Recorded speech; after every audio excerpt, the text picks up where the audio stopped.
Selamat sore pemirsa, kami hadir kembali menjumpai Anda dalam program Sumatera Utara hari ini, edisi Sabtu 7 September 2024 bersama saya Muhammad Azril Nasution. Dan saya Udran dari Olinka. Sejumlah informasi menarik telah disiapkan oleh tim redaksi kami. Berikut berita selengkapnya.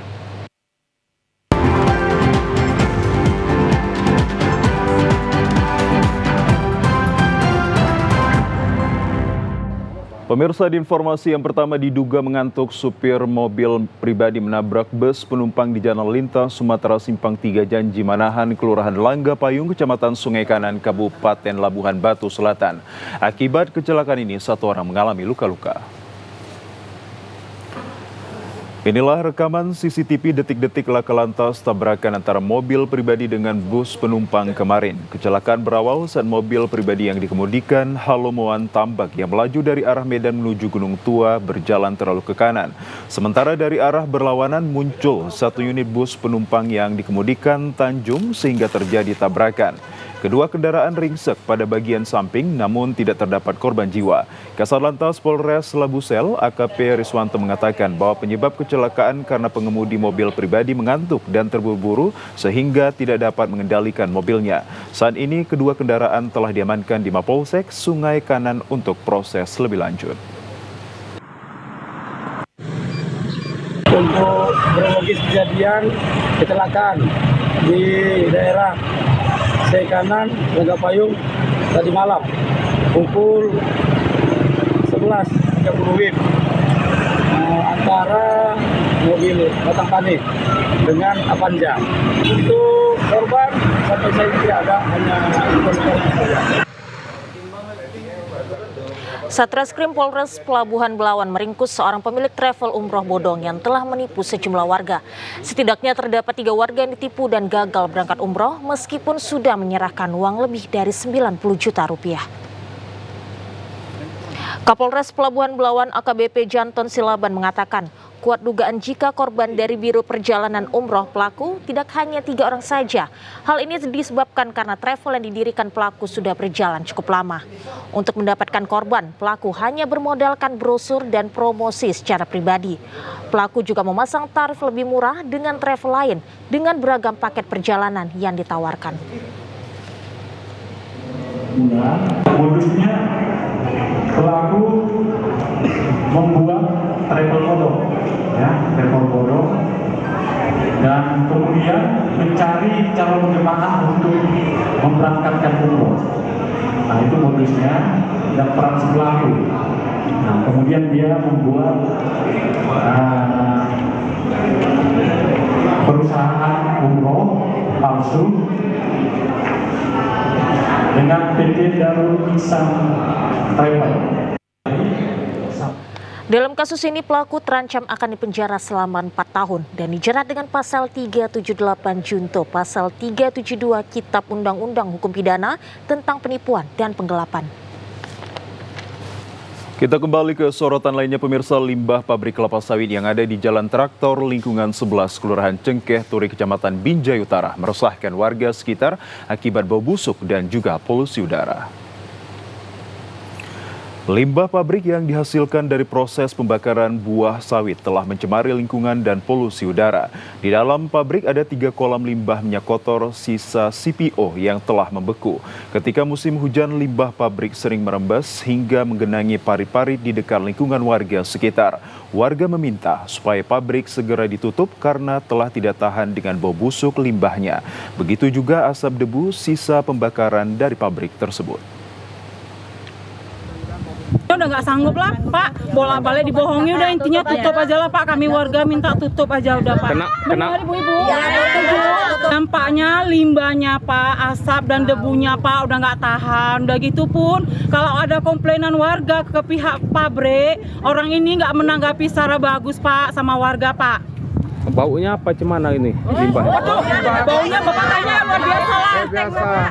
Luar biasa. Nggak sanggup Pak. Bau lebih dari sopsiteng baunya. Gimana? Limbahnya baunya melebihi dari sopsiteng.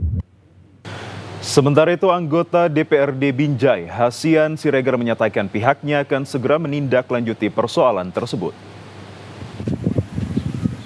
Bagaimana yang dilaporkan sebagian masyarakat kepada kita sebagai anggota DPRD, kita melihat sendiri situasi dan kondisi di lapangan. Memang apa yang disampaikan masyarakat benar adanya, sehingga kita sebagai wakil masyarakat ya mungkin akan kita tidak lanjuti seperti apa ke depannya.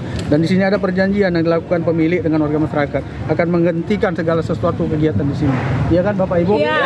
Ini harus kita sikapi agar keadaan kita tetap kondusif di Kota Binjai ini. Pengerjaan proyek Rumah Sakit Pertamina Pangkalan Brandan, Kabupaten Langkat menjadi perbincangan di tengah masyarakat sekitar.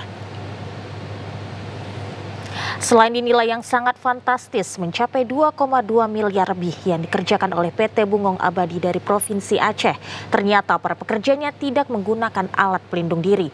Penggunaan alat pelindung diri ini sempat lolos dari pantauan pihak rumah sakit dan sudah diberikan teguran kepada pekerja yang tidak mematuhi peraturan. Pengerjaan proyek Rumah Sakit Pertamina Pangkalan Brandan ini memperbaiki asbes dan penggantian seng karena sudah usang dimakan usia. Dengan menggunakan anggaran yang sangat luar biasa, menyikapi hal tersebut, Vice Director HC dan GARSU Pertamina Pangkalan Brandan langsung turun tangan untuk menertibkan para pekerja proyek yang membandel. Vice Director Rumah Sakit Umum Pertamina Ambril mengatakan penggunaan APD bagi pekerja sangat diwajibkan karena sesuai SOP Pertamina dengan minimal ketinggian 1,8 meter. Selain itu pihak Rumah Sakit Umum juga sudah menggunakan jasa konsultan sehingga setiap ada laporannya maka pihak Rumah Sakit Umum Pertamina akan segera menindaklanjuti. Kalau untuk alat pelindung diri ya, jadi APD itu diwajibkan di sini. Kita dari yang lalu, dari selama pembangunan ini kan di bulan 7 ya, bulan 7 kita mulai, itu yang tidak pakai APD itu udah kita pulang-pulangin, yang tidak sesuai. Nah, jadi nanti kalau ada itu berarti mohon maaf itu ada kelepasan di kami ya, dalam sisi pengawasan nanti kita akan langsung tindak lanjut.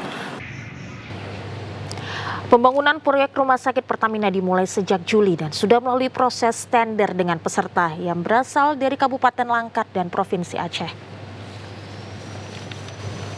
Pemirsa, Dewan Perwakilan Rakyat Daerah Sumatera Utara menggelar sidang paripurna tentang rancangan peraturan daerah penyebar luasan ideologi Pancasila dan wawasan kebangsaan serta jawaban gubernur terkait PAPBD Sumut 2024. Rapat paripurna Dewan Perwakilan Rakyat Daerah Sumatera Utara yang membahas terkait rancangan peraturan daerah atau Ranperda penyebar luasan ideologi Pancasila dan wawasan kebangsaan serta pembahasan perubahan anggaran pendapatan dan belanja daerah Sumut 2024 digelar di ruang rapat paripurna DPRD Sumut Jalan Imam Bonjol, Kota Medan, Sumatera Utara. Penjabat Gubernur Sumatera Utara yang dalam hal ini diwakili oleh Sekretaris Daerah Arif Trinugroho membacakan nota jawaban Gubernur terhadap pemandangan umum fraksi-fraksi DPRD Sumut terhadap nota keuangan Ranperda PAPBD Sumut 2024. Pembacaan jawaban Gubernur tersebut sempat diinterupsi oleh fraksi Partai Demokrasi Indonesia Perjuangan yang menyatakan bahwa Gubernur harus memperbaiki jawaban sebab pertanyaan fraksi dinilai tidak terjawab dalam paparan tersebut.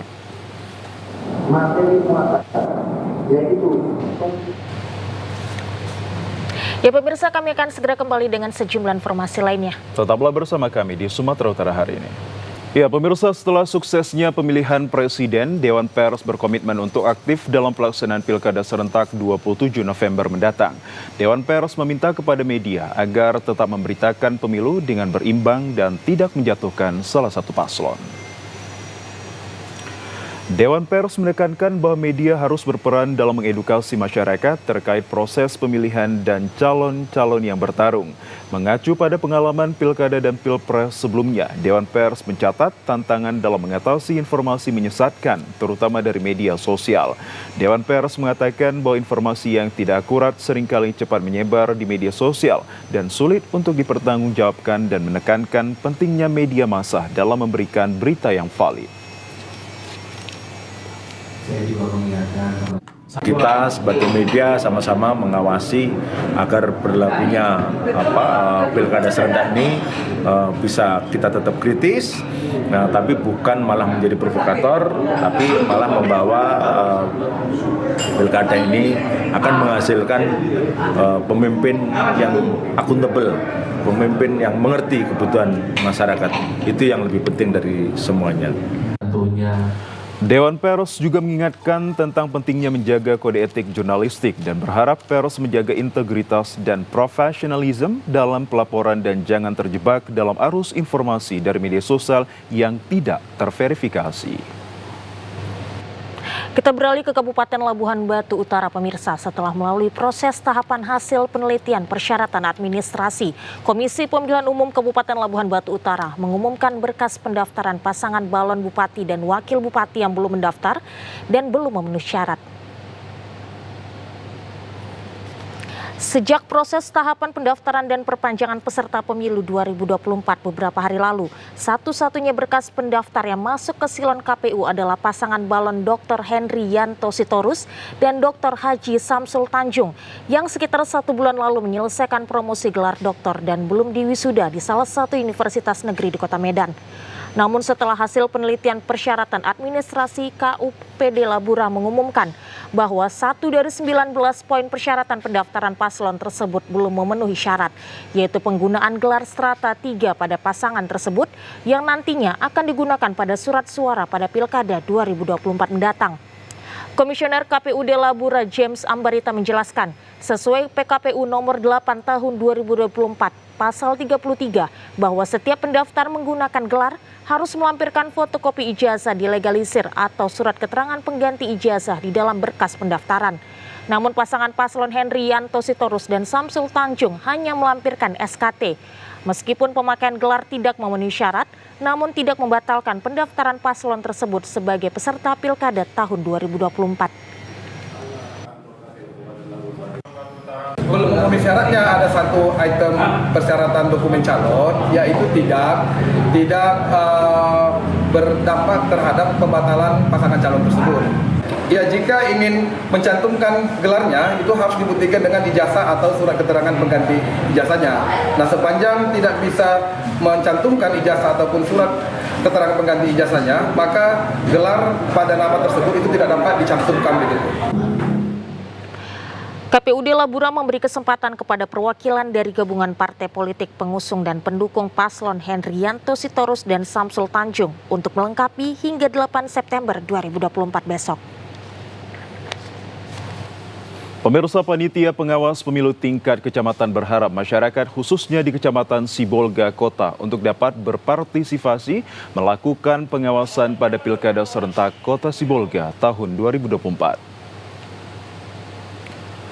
Hal tersebut disampaikan Ketua Panwascam Sibolga Kota Herianto Harahap kepada awak media pada sosialisasi pengawasan partisipatif di wilayah Kecamatan Sibolga Kota dalam rangka pemilihan gubernur dan wakil gubernur, wali kota dan wakil wali kota Sibolga tahun 2024. Saat ini pihaknya mengalami kendala pada jumlah petugas pengawasan. Untuk menutup kekurangan tersebut, keterlibatan dan peran serta masyarakat sangatlah dibutuhkan. Untuk terwujudnya Pilkada Serentak Kota Sibolga yang adil dan berintegritas, jika masyarakat khususnya di Kecamatan Sibolga Kota pada saat pelaksanaan pilkada ada yang menemukan bentuk pelanggaran, dapat langsung melaporkan ke kantor Panwascam Sibolga Kota.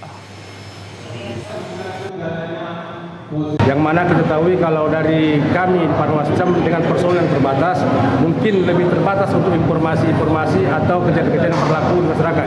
Dengan adanya sosialisasi ini, kita mengharapkan para masyarakat ikut berperan aktif dan menyampaikan ada persoalan-persoalan atau sebuah permasalahan yang terjadi di Sibolga Kota khususnya.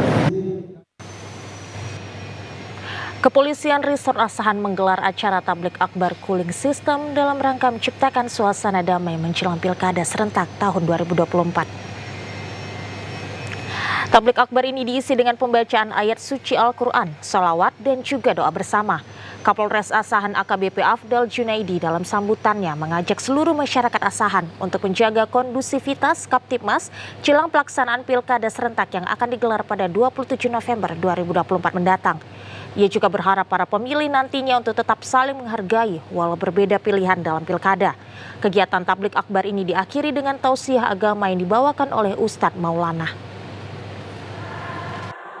Kami mohon doa, dukungan kita semua, Bapak Ibu semuanya, insya Allah kita dapat melaksanakan Pilkada Serentak ini dengan luber, langsung, umum, bebas, rahasia, jujur dan adil, dan mari kita sama-sama menjaga kondusivitas Kamtipmas yang ada di Asaf ini. Silahkan kita menggunakan hak pilih kita, silahkan kita berbeda pilihan, tapi kita tetap menjadi persaudaraan dan persatuan. Pemirsa, informasi seputar PON ke-21 Aceh Sumut 2024 akan hadir usai jeda pariwara berikut ini. Tetaplah bersama kami di Sumatera Utara hari ini.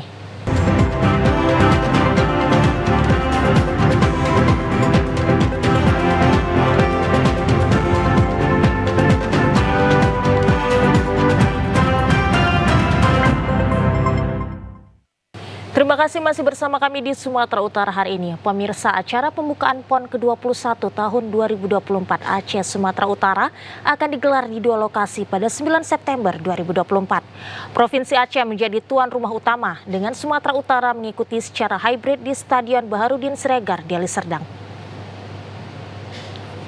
Pembukaan penyelenggaraan PON 2024 di Sumatera Utara akan terhubung langsung dengan acara di Aceh yang dibuka oleh Presiden Joko Widodo. Hal ini disampaikan Panitia Besar PON 2024 Sumatera Utara di Media Center Medan pada Jumat siang. Acara tersebut dijadwalkan akan dimulai pada pukul 20:30 waktu Indonesia Barat.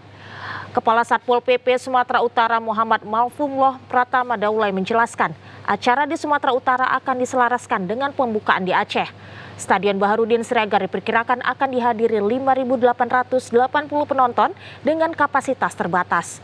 Meskipun Presiden Republik Indonesia berada di Aceh, acara di Sumatera Utara tetap dijamin berlangsung meriah dengan pengaturan yang matang. Mahfumullah juga menyebutkan layar lebar disediakan di luar stadion untuk masyarakat tanpa tiket. Ajang PON ini juga menjadi peluang bagi masyarakat Sumatera Utara untuk terlibat aktif dalam momen olahraga terbesar di Indonesia. PON 2024 ini akan menjadi saksi semangat kebersamaan dan prestasi yang menginspirasi seluruh bangsa. Yang pertama, untuk acara opening ceremony kita laksanakan bersamaan Aceh dan Sumatera Utara.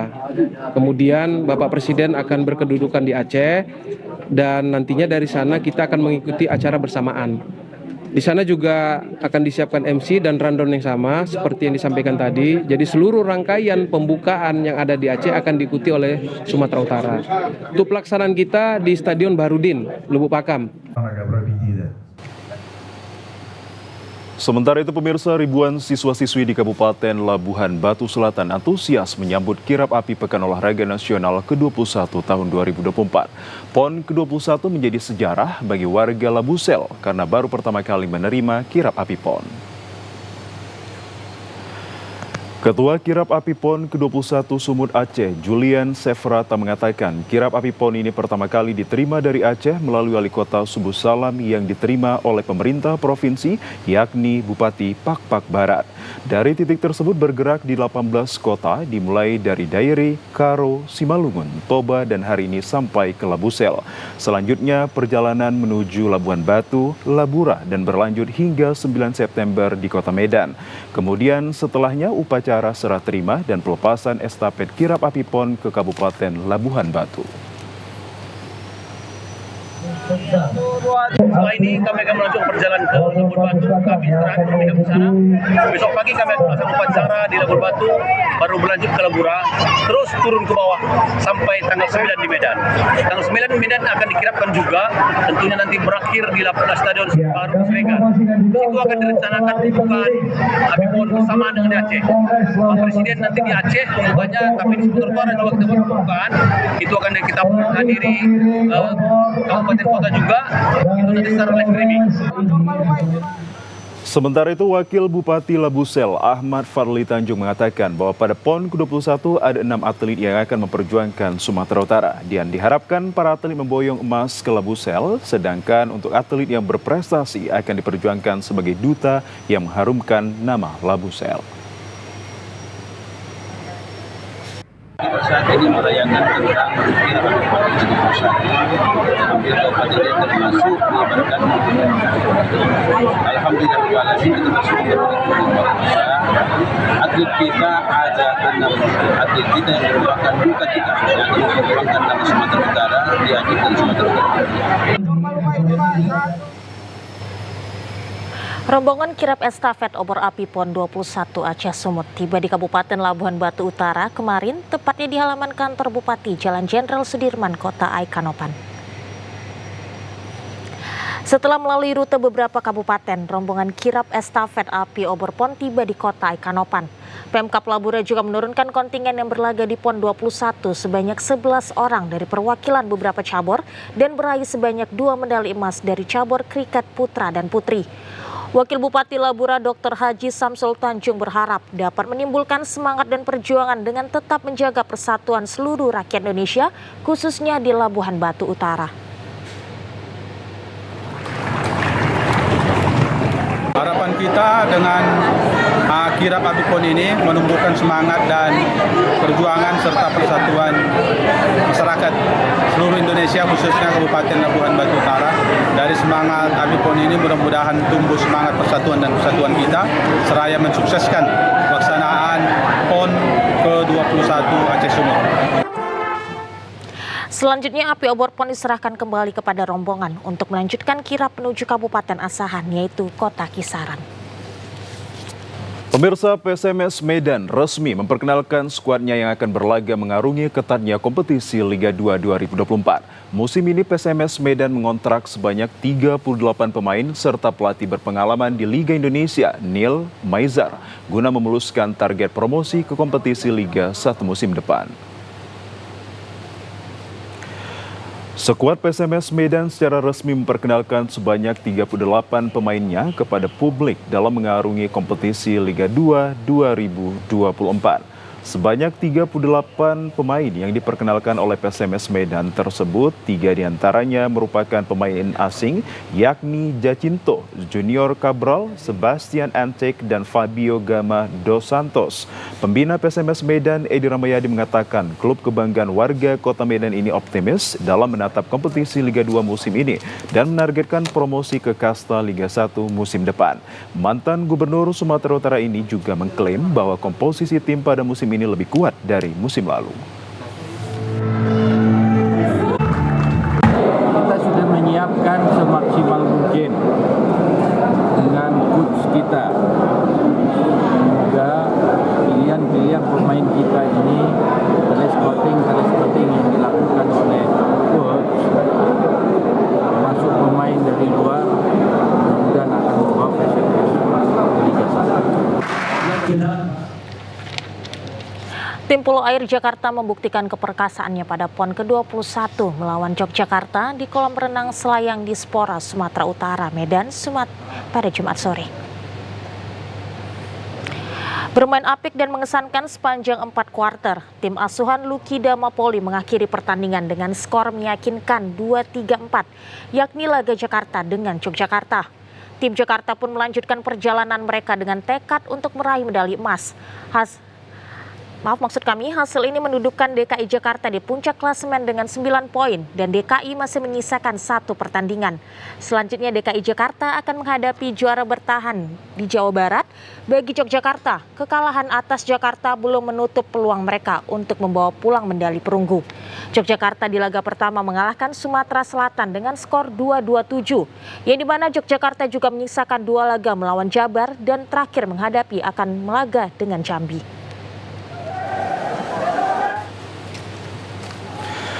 Pemirsa, sebanyak 10 kontingen bertanding dalam laga perdana cabur bowling pada Pekan Olahraga Nasional 21 Aceh Sumut. Total 11 medali yang akan diperebutkan baik dari nomor putra maupun putri. Kompetisi cabur bowling Pekan Olahraga Nasional 21 Aceh Sumut 2024 digelar sejak Sabtu hingga Kamis depan dan diikuti 10 kontingen, diantaranya Sumatera Utara, Aceh, Riau, Sumatera Barat, Sumatera Selatan, Kaltim, Banten, Jabar, DKI, Jakarta, dan Jawa Timur. Total 11 nomor yang akan dipertandingkan untuk memperebutkan 11 medali. Ada 5 nomor masing-masing untuk putra dan putri, yakni single, double, tim, all event, masters. Ditambah 1 nomor campuran, dan pada hari pertama kompetisi berlangsung babak penyisihan single putri grup 1 dan 2 yang masing-masing berjumlah 16 orang pemain. Setiap kontingen dapat menurunkan total 10 pemain dengan rincian 5 atlet putra putri dan 5 atlet putri.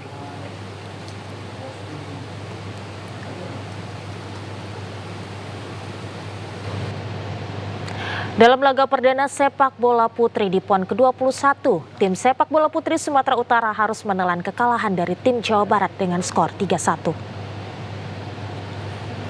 Dalam pembukaan pertandingan di Stadion Mini Dispora Supancing, Kabupaten Deli Serdang, kedua tim terlihat saling serang. Jabar yang dominan melakukan serangan ke gawang tim sepak bola putri Sumut sempat kesulitan. Namun pada menit 23, tim Jawa Barat akhirnya mendapatkan gol yang dilakukan oleh Indah Rosdila Siti dengan tendangan di luar kotak penalti. Sumut yang tidak mau kalah sesekali mengeluarkan permainan keras, tetapi gol tidak dapat diciptakan hingga akhir babak pertama. Memasuki babak kedua, permainan tim sepak bola putri Jawa Barat mulai meningkat, sehingga gol dapat diciptakan oleh tim Jabar di menit ke-52. Tidak lama kemudian, tim sepak bola putri Sumut mendapatkan hadiah tendangan penalti karena disliding pemain belakang Jawa Barat saat Sumut melakukan penyerangan. Gol pun dapat diciptakan sehingga skor menjadi 2-1. Pertandingan yang begitu sengit kedua tim saling menyerang, akhirnya tim sepak bola putri Jawa Barat kembali mencetak gol di menit 87 yang dilakukan Neng Resti. Skor yang tidak berubah hingga akhir babak kedua membuat tim sepak bola putri Jawa Barat mampu merebut kemenangan pertama di ajang Pekan Olahraga Nasional ke-21 Aceh Sumut. Pelatih sepak bola putri Sumut Abdul Rahman Marasa Besi mengatakan, secara teknik Jawa Barat lebih baik, namun menurutnya para pemain asuhannya sudah tampil maksimal. Ya, pemirsa, usai kalah dari tim Jawa Barat, tim sepak bola putri Sumatera Utara akan mengevaluasi pertandingan sebelumnya dan akan memfokuskan latihan pada laga berikutnya. Tim sepak bola putri Sumatera Utara harus mengakui keunggulan pada tim Jawa Barat usai dikalahkan dengan skor 3-1 pada laga perdana yang diselenggarakan di Stadion Mini Dispora Sumut pada Kamis pagi. Pelatih sepak bola putri Sumut Abdul Rahman Marasabesi mengatakan kendala utama yang ada pada tim Sumut yakni passing dan kontrol. Hal tersebut dikatakannya merupakan faktor sulitnya menerapkan taktik yang ada. Dirinya mengatakan akan melakukan evaluasi dan mengambil pelajaran dari kekalahan tersebut agar bisa mengambil kemenangan pada laga selanjutnya melawan Bangka Belitung. Hari ini saya pikir udah maksimal. Ya walaupun hasil akhirnya tidak belum menang, tapi saya pikir semangat juang dan semangat bertanding anak-anak udah maksimal. Ya, kita masih punya pertandingan terakhir yang ini nanti kita maksimalkan. Kemenangan telak tim Polo Air Putra Jawa Barat atas Sumatera Selatan dengan skor 3-2 di Polo Air Putra membuka jalan terciptanya laga pamungkas melawan Jakarta. Dengan menghasilkan skor 3-2, tim Jawa Barat berlaga dengan Sumatera Selatan menjadi tim yang belum terkalahkan di pertandingan Polo Air Putra PON 2024. Tim Polo Air Putra Jawa Barat kembali tidak terbendung pada hari ketiga pertandingan Polo Air PON 2024 setelah menang 3-2 atas Sumatera Selatan. Dengan kemenangan ini, Jawa Barat untuk sementara menempati peringkat kedua klasemen sementara dengan 6 poin. Poin yang sama juga dibuat DKI Jakarta, tetapi mereka menempati urutan teratas dengan 6 poin dan Yogyakarta di urutan ketiga dengan 3 poin. Jawa Barat masih menyisakan 2 laga pertandingan yang masing-masing melawan Yogyakarta dan akan menghadapi Jakarta. Sementara itu bagi Sumatera Selatan, hasil pertandingan ini membuat mereka berada di dasar klasemen sementara dengan belum mengemas poin. Sumatera Selatan sendiri masih menyisakan 2 laga melawan Jambi.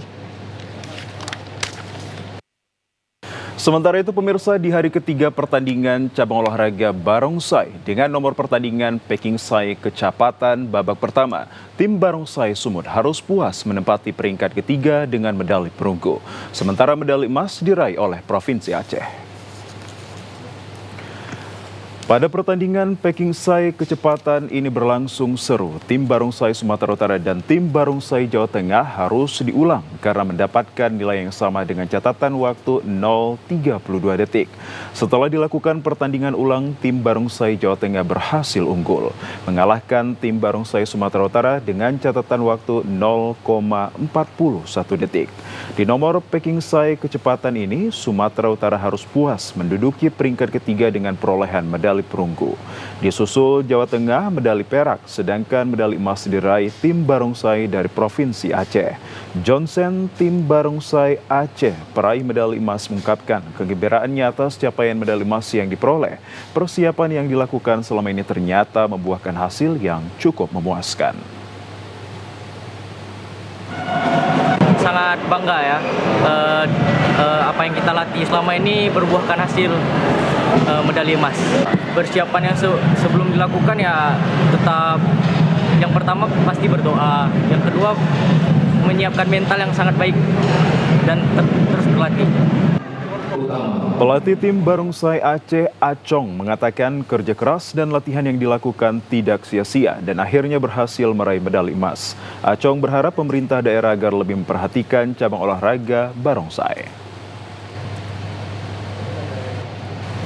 Harapan ke depan itu kita pertama ada supaya pemerintah di daerah-daerah, provinsi-provinsi lain itu lebih memperhatikan cabang barongsai itu untuk lebih maju untuk kedepannya. Karena kita jujur aja kita udah membuktikan kepada Indonesia bahwasan dari Aceh sampai Papua itu kita punya kesatuan di dalam barongsai yang membentuk toleransi dan keberagaman yang lebih megah untuk Indonesia.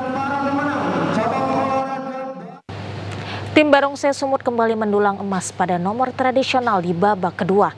Perolehan emas ini adalah yang keempat di cabang olahraga barongsai dan ini menunjukkan begitu gigihnya tim tuan rumah Sumut. Pada nomor barongsai tradisional, tim Sumut berhasil menekuk 7 peserta lainnya, yakni Bali, Riau, Kalimantan Barat, Sumatera Barat, Banten, Jawa Timur, dan DKI Jakarta. Pada nomor tradisional ini, para pemain butuh keahlian khusus dan kekuatan fisik serta ketangkasan dalam memenangkan pertandingan. Para atlet juga dituntut untuk kompak dan fokus yang membuat tim barongsai Sumut berhasil keluar sebagai pemenang. Di nomor barongsai tradisional ini, Sumut meraih nilai tertinggi tanpa kesalahan. Sementara itu di posisi kedua DKI Jakarta disusul Jawa Timur dan meraih perunggu di tempat ketiga. Jadi kita belajar dari kesalahan, kita latihan terus, kurang lebih dari bulan 5 itulah kita latihan, di bulan 6 kita latihan start, sampai bulan 8 ini kita press terus untuk meraih emas ini di PON.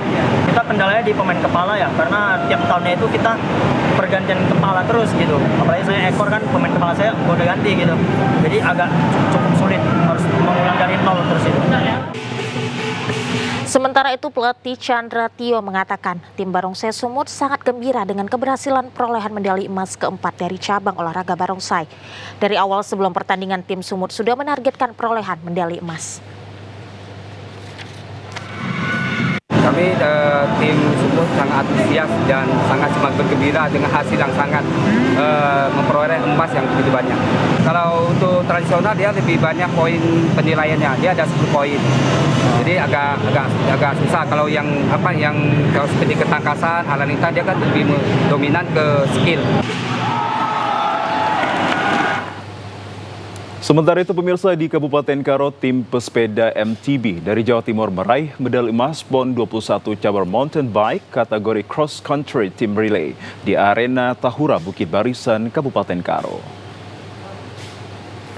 Dari awal start, tim sepeda MTB mountain bike dari Jawa Barat dan Jawa Timur mendominasi perlombaan. Pada lap pertama dan kedua, pembalap MTB dari Jawa Barat unggul jauh dengan waktu 1 menit lebih dari tim Jawa Timur dan disusul pembalap sepeda dari Bali. Namun pada lap ketiga, pembalap Adrian Kurniawan dari Jawa Timur membalikkan keadaan dengan menyalip pembalap Muhammad Rafli Fadilah dari Jabar yang meleset cepat ke garis finish, meninggalkan pembalap Jabar dengan selisih waktu 1 menit lebih. Akhirnya dengan catatan waktu 42 menit 52,647 detik, tim Jawa Timur dengan 3 pembalap meraih urutan pertama di garis finish dan memastikan medali emas. Tim Jawa Barat yang awalnya diunggulkan harus puas meraih medali perak dengan waktu 44 detik dan peringkat ketiga medali perunggu diraih oleh pembalap Bali dengan waktu 44 menit 33,260 detik. Kepala pelatih Jawa Timur Sugeng Tri Hartono bangga atas keberhasilan timnya yang tak kenal menyerah sehingga berhasil menyalip pembalap Jawa Barat. Secara head to head kita sama Jabar itu selalu ramai prestasinya. Tadi sempat krusial juga karena pembalap kedua kita juga sempat crash, ketinggal 45 detik. Orang ketiga yang akhirnya menyelesaikan lap ketiga itu luar biasa. Pembalap pertama kita tadi sempat ketinggal sekitar 6-7 detik, pembalap kedua ketinggal 45 detik. Lap terakhir itu kita masih kontrol lap kita masih ketinggal 29 detik. Tapi alhamdulillah masih tanjak terakhir anak-anak bisa mengatasi. Tim Bali dan Nusa Tenggara Timur melaju ke final setelah menaklukkan lawannya dalam semifinal kategori T20 Kriket Putra yang berlangsung di lapangan Cerdas Lubuk Pakam. Pada pertandingan partai semifinal T20 Putra, tim Bali berhasil menekuk Kaltim dengan skor 1-8-5-4-9. Hasil ini membuat Danielson Johannes bersama tim melanggang ke babak final. Sementara itu pada partai semifinal lainnya, Nusa Tenggara Timur yang tampil prima berhasil mengatasi Jabar yang merupakan tim unggulan dengan skor 1-1-5-1-0-2. Kemenangan yang diraih David Langgoru bersama tim meraih tiket ke final pada partai final T20 Putra Bali kontra NTT yang digelar hari ini. Manajer tim NTT Ambo mengatakan para pemain penuh semangat juang yang tinggi dan tanpa lelah untuk dapat meraih nilai pada innings pertama dan berhasil mengumpulkan nilai 1-1-5. Pada innings kedua, pihak Jabar hanya mampu memperoleh nilai 1-0-2.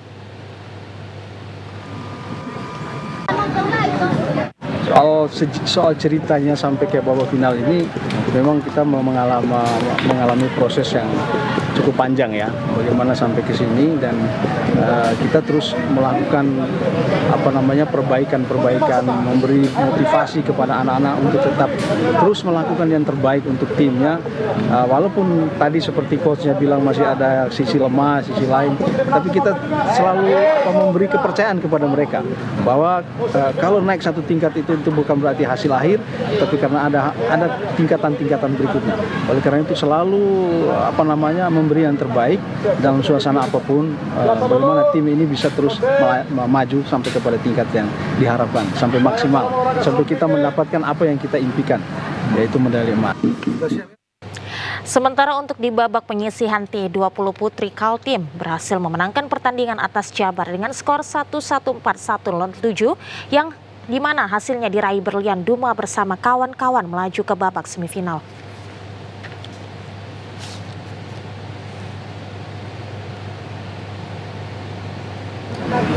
Banyak kesalahan, tapi semoga untuk pertandingan besok kami bisa lebih baik lagi. Itu bukan trik sih, tapi itu karena Tuhan. Itu mujizat. Kami akan berusaha untuk memberikan yang lebih baik lagi. Senang, bangga, terharu sama perjuangan tadi. Semoga besok kami dapat memberikan yang lebih baik.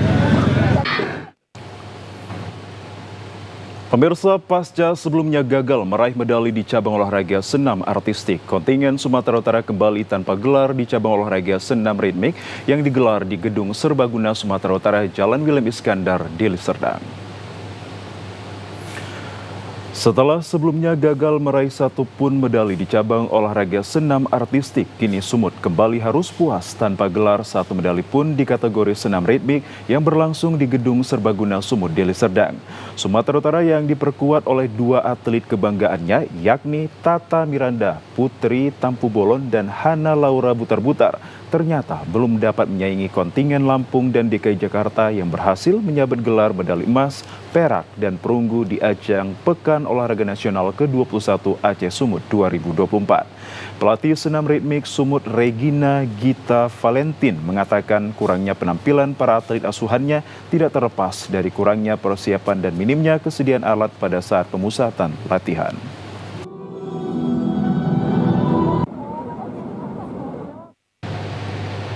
Tim futsal Nusa Tenggara Timur menang atas Sulawesi Barat dengan skor 10-4 dalam pertandingan lanjutan PON 21 Aceh Sumut yang digelar di Gor Mini Futsal Dispora Sumut, Deli Serdang siang tadi.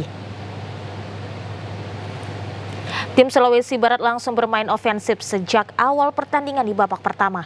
Tak butuh waktu lama, mereka berhasil mencetak gol ke gawang Nusa Tenggara Timur. Yang dimana setelah 2 gol itu tim NTT Elton Mario Alfiano yang sukses membalikkan keadaan dapat membobolkan 3 gol. Yang dimana Sulbar sempat menyamakan kedudukan dengan gol Givari. Namun pemain NTT Trengginas berhasil mendapat 2 gol. Terjadi penyerangan terhadap gawang NTT dengan membalikkan keadaan dengan cetakan gol. Pada akhirnya tim Nusa Tenggara Timur membekuk Sulawesi Barat 10-4.